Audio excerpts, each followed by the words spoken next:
Hi, I'm Kelly Roberts. I'm a Schwinn Master Trainer, and we're going to talk about exercise physiology. First of all, we're going to cover metabolism, aerobic capacity, lactate threshold. We're going to talk about high-intensity interval training and Epoch. First of all, the building blocks to metabolism. ATP. ATP, or adenosine triphosphate, is a high-energy molecule that supplies all energy to our muscles at work and at rest. It consists of adenine, a protein, and ribose, a sugar, to form adenosine.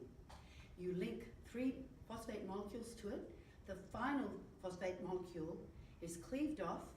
It creates a high-intensity burst, and it can be used without oxygen or with oxygen. When you have adenosine triphosphate and you lose that phosphate molecule, it becomes adenosine diphosphate. The energy systems are present in order to resynthesize the adenosine diphosphate back into adenosine triphosphate. So the aerobic energy system, the anaerobic energy system consists of the phosphagen energy system and the glycolytic energy system. The phosphagen energy system is our most immediate energy system. The glycolytic energy system takes over as the phosphagen energy system depletes. We then have aerobic glycolysis for moderate intensity, and then of course fatty acid utilization or oxidation, the aerobic energy system. Let's take a closer look. So this graph is not just a bunch of squiggly lines. This represents your effort, or percentage of your effort, and this represents time. The gray line here represents the phosphagen energy system, which quickly depletes after about 10 seconds. It's 100% of your effort. The red line here is anaerobic glycolysis, or the anaerobic glycolytic energy system, and it takes over as the phosphagen energy system depletes. It depletes after about 2 minutes, while the aerobic energy system takes over. So the aerobic energy system produces adenosine triphosphate, ATP, very slowly. There's actually about 32 steps in order to produce that ATP. It produces ATP in the presence of oxygen, and it utilizes fat, carbohydrate, and sometimes protein as its energy substrate. The anaerobic energy system produces ATP when the demand for ATP exceeds the capacity of the aerobic energy system. The body will start to shift into anaerobic metabolism as the body's most immediate energy transfer or energy supply. It only uses carbohydrate as its fuel, and oxygen does not need to be present. You have to think of it more as a sliding switch than a light switch. As intensity increases from aerobic metabolism, the body starts to shift more into anaerobic metabolism. But it's a sliding scale, not a light switch. So anaerobic energy system has 2 divisions, the phosphagen energy system and the glycolytic energy system, or anaerobic glycolysis. Now glycolysis, glyco as in stored glycogen or glucose, and isis means the splitting of, so the splitting of glycogen or the utilization of glycogen. The phosphagen energy system is our body's most immediate energy system. It produces the least amount of adenosine triphosphate. It utilized for extremely high intensity work. It needs very long duration of recovery, approximately 1:12 to 1:20 ratio of work to rest. So this energy system is utilized in interval cycling, but we don't really base our interval training off this. We really use more of the anaerobic glycolytic energy system, or glycolysis. The phosphagen energy system is our body's most immediate source of energy. However, it produces the least amount of adenosine triphosphate. It's utilized for extremely high intensity amounts of work. It needs long duration of recovery, approximately 1 to 12 to 1 to 20 ratio of work to rest. So this is utilized in indoor cycling, but it's not focused on in indoor cycling. We really use more of the glycolytic or anaerobic glycolysis energy system. It takes over after the phosphagen energy system depletes. Typical work to rest ratios of anaerobic glycolysis are 1 to 1 to 1 to 2. But it's really about quality versus quantity. We want really high quality work. So all anaerobic work requires adequate recovery. We have to consider recovery. We can't just keep driving people into the ground with anaerobic work.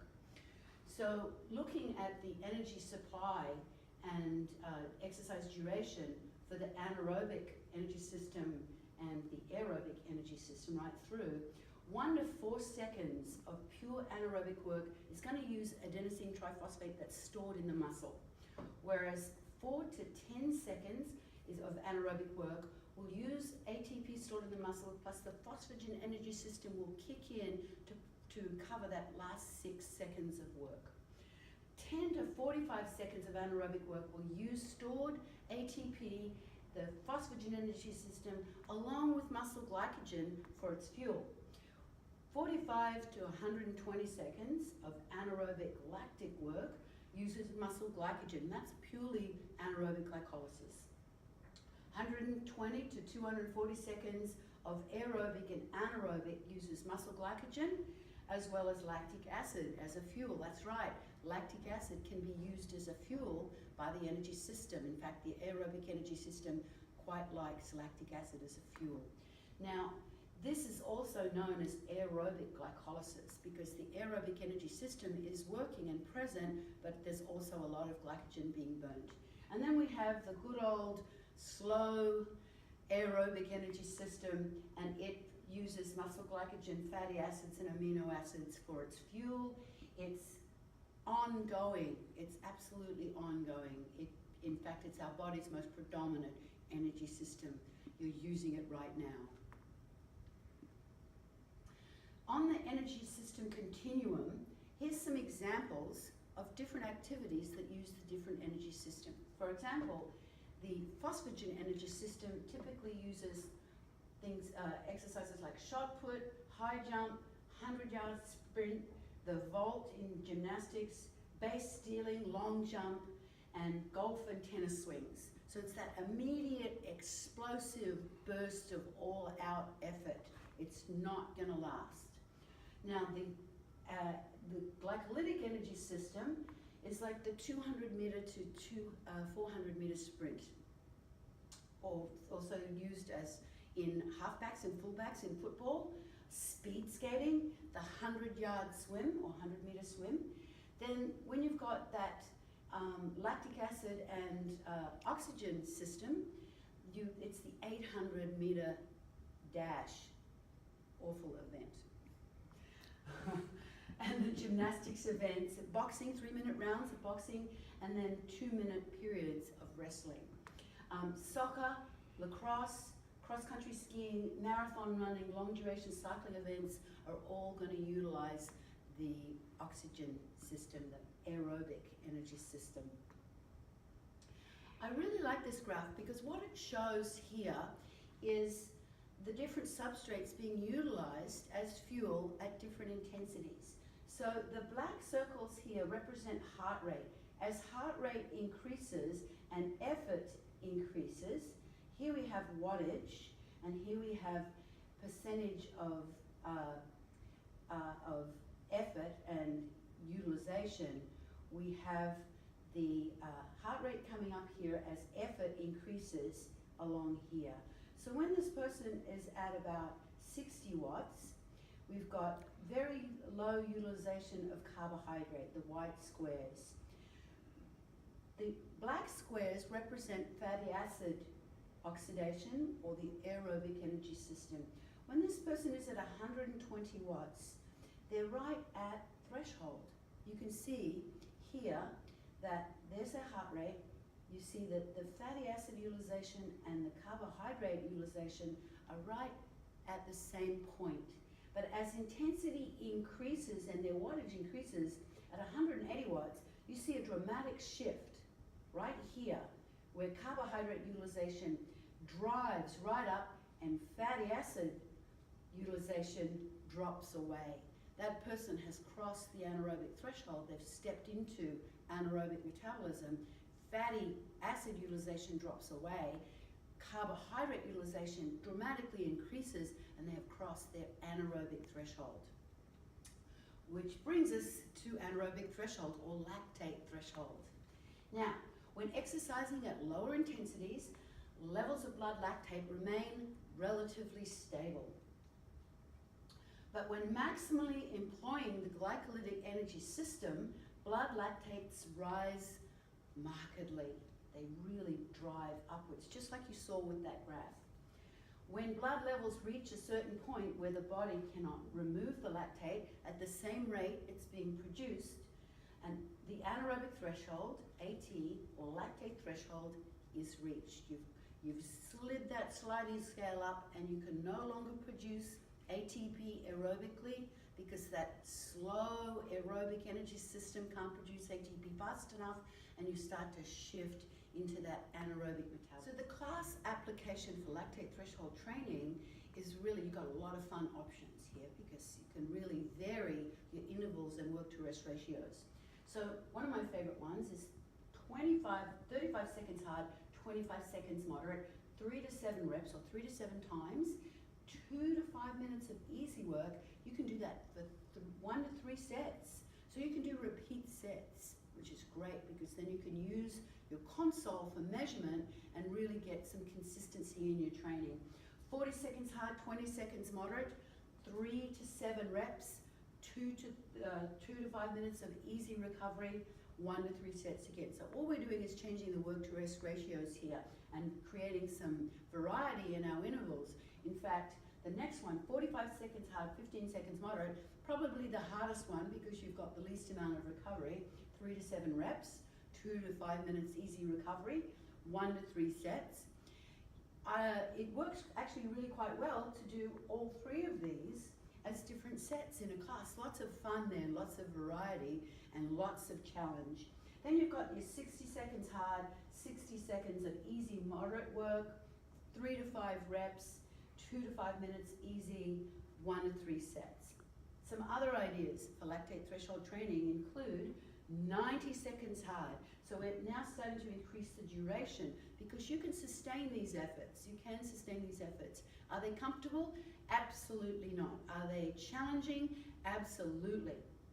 So 90 seconds hard, 60 seconds easy to moderate, 2 to 4 reps, 2 to 5 minutes of easy recovery, 1 to 3 sets, 2 minutes hard, 60 seconds plus of easy recovery.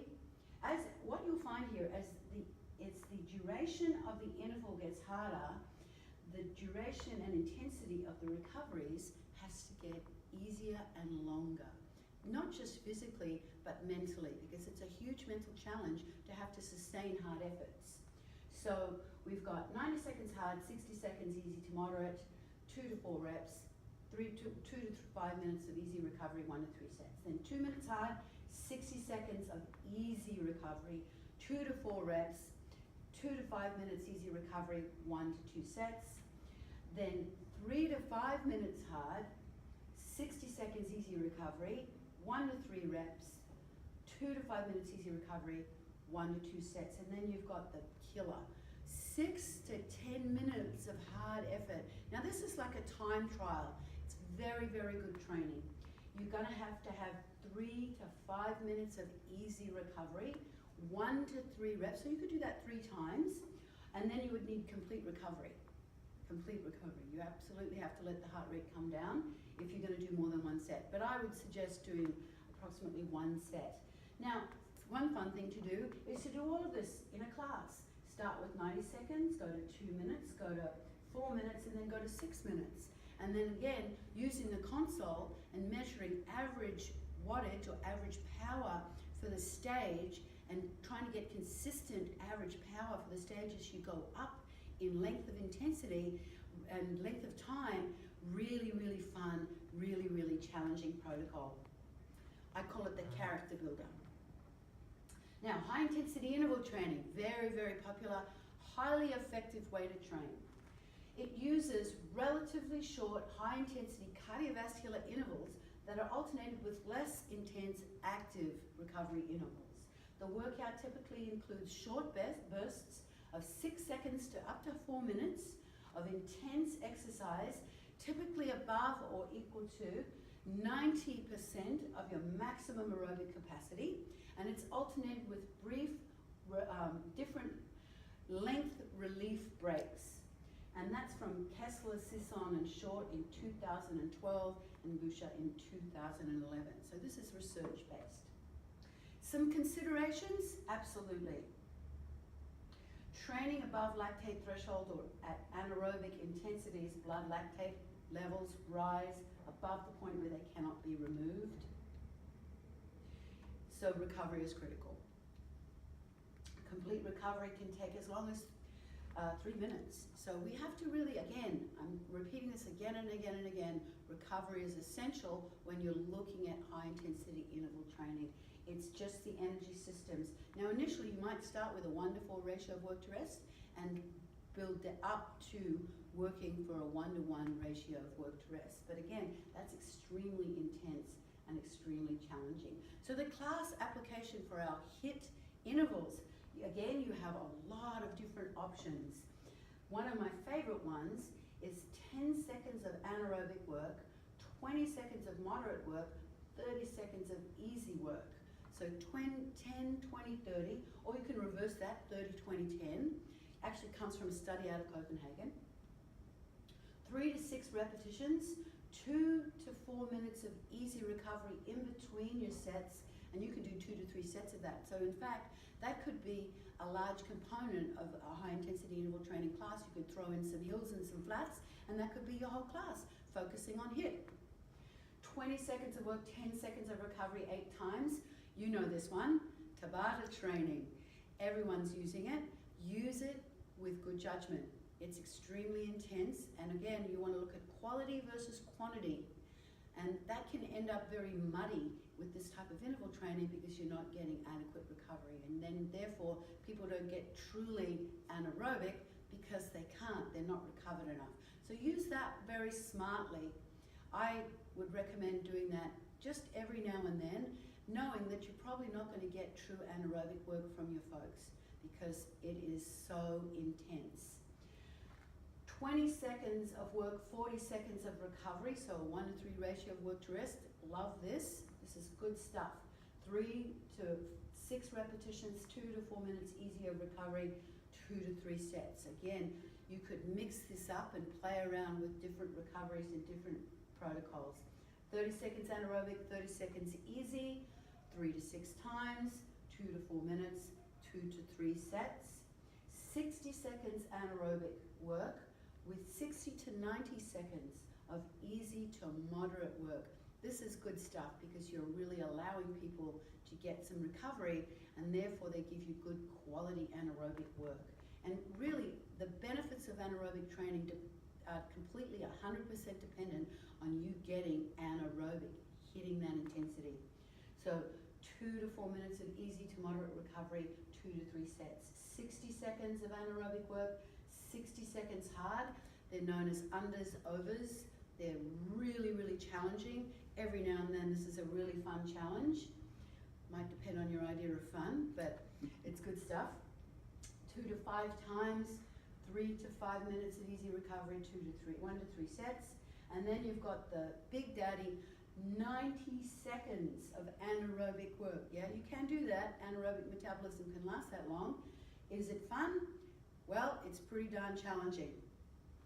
Then you're going to need some good recovery. 90 seconds to 120 seconds of easy, maybe up to moderate intensity recovery, 3 to 4 times or reps, 2 to 4 minutes of easy to moderate recovery, 1 to 2 sets.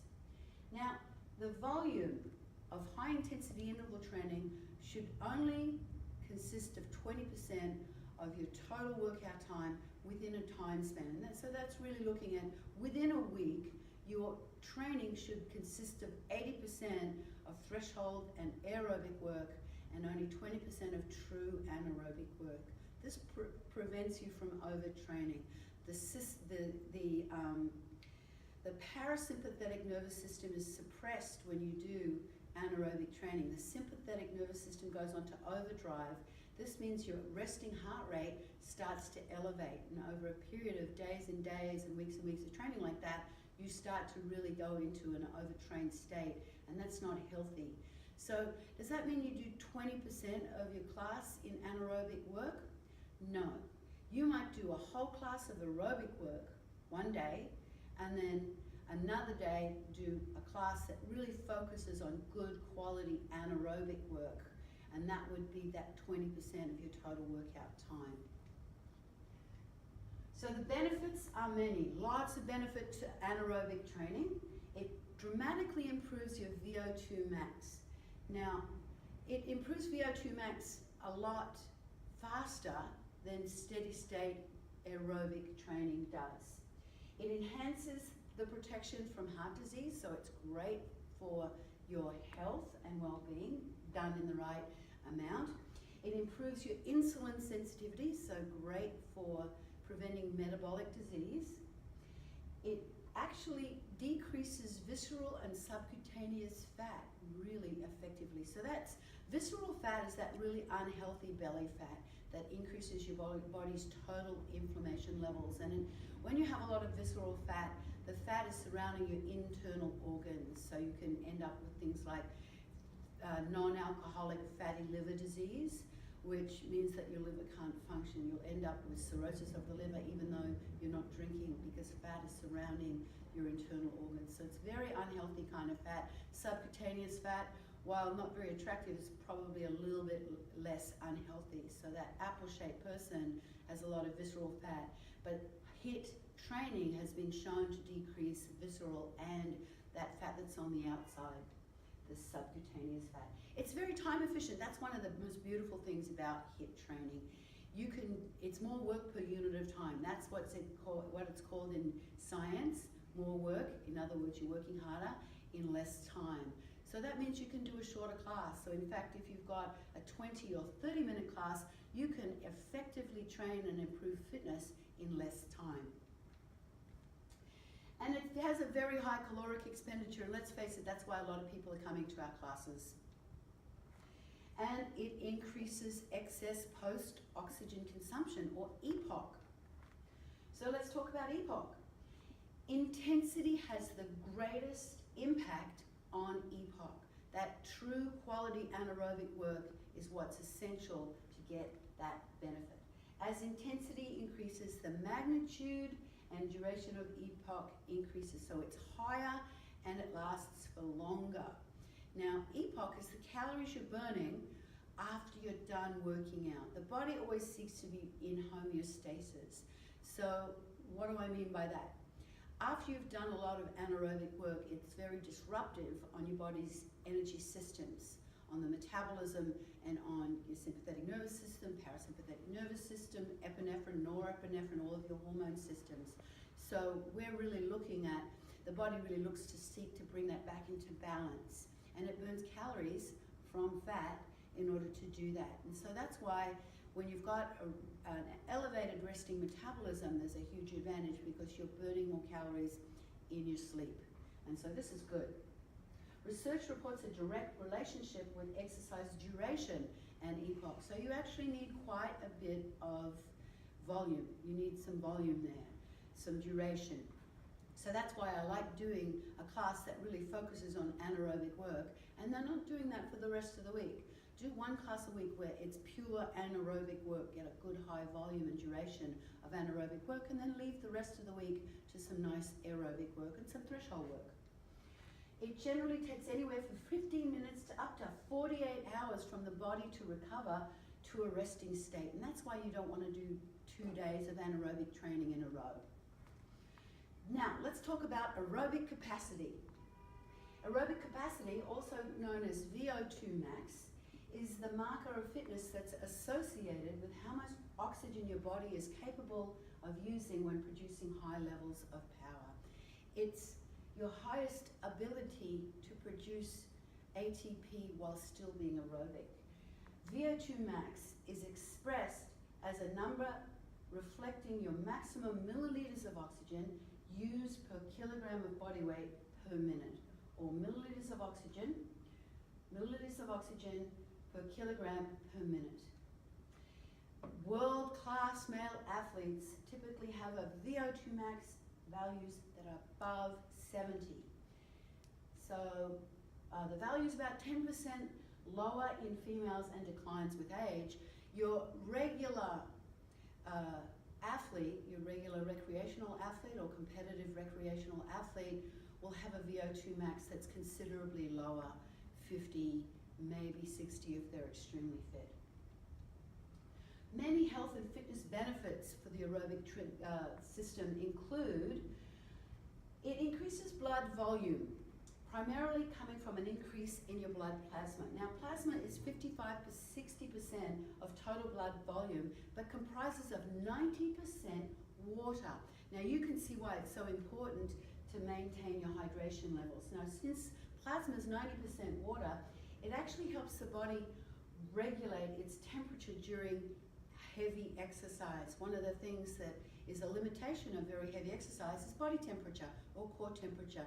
As intensity increases, core temperature increases, and to a certain point where the body can't keep cooling itself down, so then intensity decreases. So if you're dehydrated or you're in a hot environment, your body can't work very efficiently. It can't keep itself cool. So the aerobic energy system really provides the foundation for anaerobic training. If you think of it like a pyramid, a little bit like our Schwinn pyramid, the bottom of that pyramid needs to be an aerobic foundation. We need to have that good foundation of work. It is recommended to start training programs with an aerobic efficiency intensity. This helps increase HDL, that's your heavy, high density lipoproteins, that's your healthy cholesterol. Levels come higher and your low, and it helps lower your low density lipoproteins or your lousy cholesterol levels. So we're just going to talk really briefly about specificity, overload, and progression. Now, specificity is the said principle of training. Specific adaptations to impose demand principle of training says that the body will adapt very specifically to the demands you impose upon it. And this includes the number of repetitions of intervals you do, the sets of interval you do, the intensities that you train, how often that you train. Overload, in order to create a training stimulus, you have to make the body work harder than what it's used to doing. And progression means that to provide safe and effective overload, the intensity of the exercise must increase gradually over time and no more than 3 to 5% per exercise session. So that needs to be really gradual.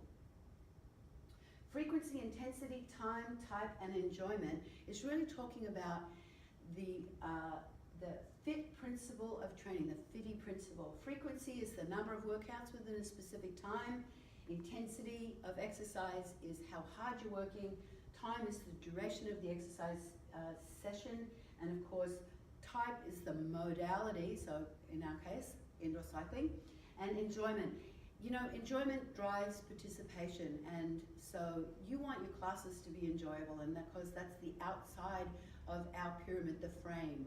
The frame is what really creates that enjoyment. The core is really what we've been talking about here, but the frame, it creates that enjoyment. So you frame your core with something that's really motivating and enjoyable.